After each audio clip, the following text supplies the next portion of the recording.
Welcome back, you guys. Thanks for tuning in back to Klaudless in Indy. I'm Klaudless, and I'm in Indy, and fortunately for you, it is another beer review video. Roll the intro.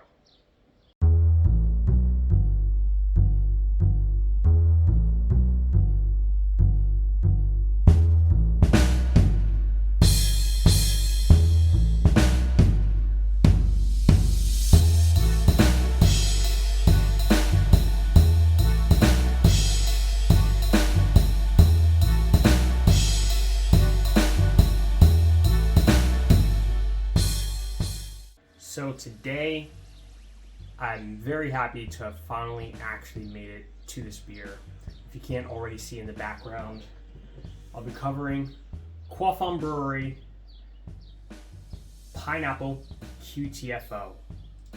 Now, apparently this is the pineapple IPA version of their regular QTFO IPA. Hopefully one day I'll be able to sample that. But right now I just have the pineapple. So, and if you don't know where Quaff On Brewing is, that's down in Brown County in Nashville, Indiana, just east of Bloomington and west of Columbus. So let me see here. One thing that I did notice though today when I pulled it out of the fridge, that this is I think the first beer that I've seen so far of Quaff On's where they actually have the ABV on the bottle. So the ABV is 6.5 and the IBU is 75. I think the highest so far of the beers that I've tried by Quaff On so far. I'll post a description somewhere over here. But Quaff On's pineapple flavored QTFO adds a twist of pineapple flavor to our smooth drinking IPA, enhancing and blending seamlessly with tropical hop aroma. Now that'd be nice if they told us which hops they use for this. Did they use the sour hops like in my previous beer videos? Maybe they use mosaics. Maybe they use Cascade. I don't know. I'm pretty sure I could probably find that out if I went down to the brewery. But it doesn't matter. Let's just get to opening the beer. See if I can do this real fast before the wife gets home. I'll be tasting out of my wine and wine glass once again. It's still a little wet. I probably could have done a better job at drying it off. But I've come to actually like drinking out of this, at least for the tastings. And this is a 12-ounce bottle. Let's do it.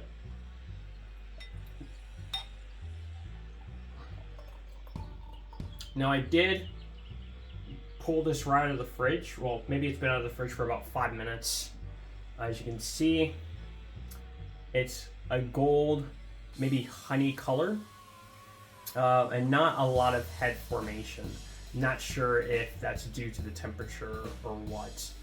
But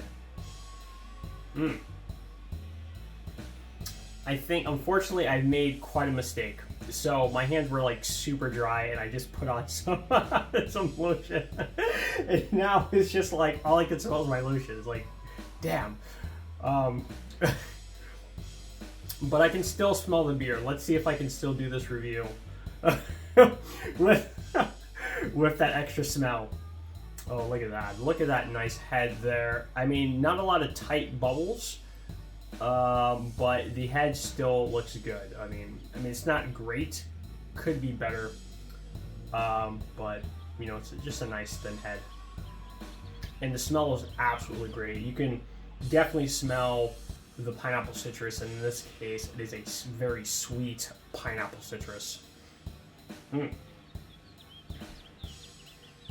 you can definitely smell the pine as well. You know, just like you smell this beer and you know that you're drinking an IPA or a pale ale. Like there's no doubt about that that's what you're smelling. So as you can see, it is pretty hazy. As far as the transparency, while I can't see all the way through the glass, I can at least see my Winen logo. on the other side. Let's get to the taste.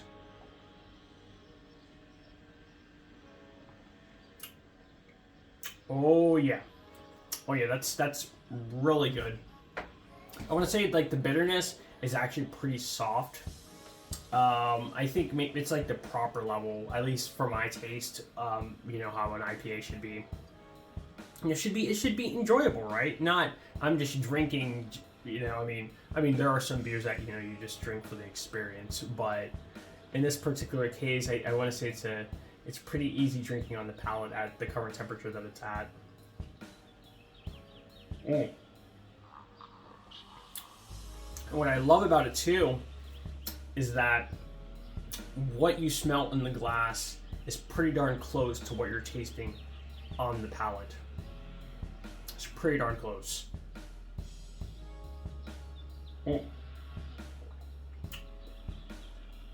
Now, I would definitely drink a pint of this. I'm not sure if I could drink an entire liter of this. Don't mind the train.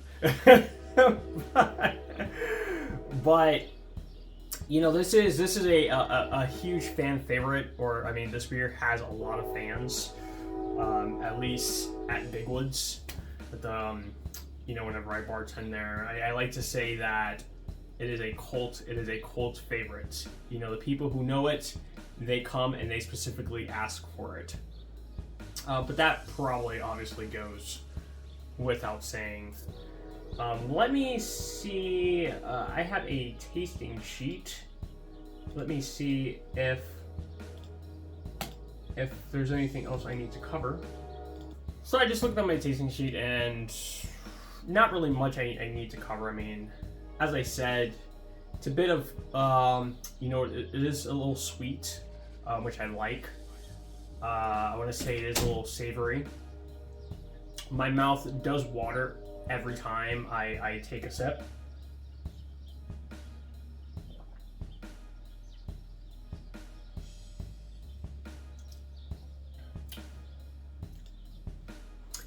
And of course, as it warms up, the more flavorful it becomes. But I want to say like those main components right there, just the pineapple citrus, and the pine are very, very apparent, both on the nose and on the palate, and it's just very consistent. And with that being said, I would definitely recommend this Pineapple IPA. I'm sure it doesn't necessarily say the hops, and I don't know about what on the bottle it's saying, the tropical hop aroma. I don't know about that. I would say that the surf lessons, I don't know, like, so with the whole Sabro hops and the descriptions, like, that, what I was smelling there, that was tropical. When I think of a tropical drink, I'm thinking of, of course, the oranges, the pineapple, possibly coconut, just a lot of sweet aroma there. Excuse me, but with this beer, not necessarily so much. And while I can associate pineapple with the tropical, as far as like pineapple in beers, it's usually just a citrus part of the pineapple. And I guess, for a lack of a better wording, I don't really get tropical from this, me personally. Maybe you will, but yeah, that's pretty much all I got. Anyways, with that being said, I'm Klaudless from Klaudless in Indy, and I just covered Quaff On Brewing's Pineapple QTFO Pineapple IPA. Go grab yourself a 4-pack at pretty much any grocery store in Indiana for the most part. At least in central and maybe southern Indiana. I think they're like anywhere, depending on where you go, anywhere between like $10.99 or $8.99 to $10.99, depends. And Prost, Slancha, Salud, Nadrovia, and cheers. And see you guys in the next one.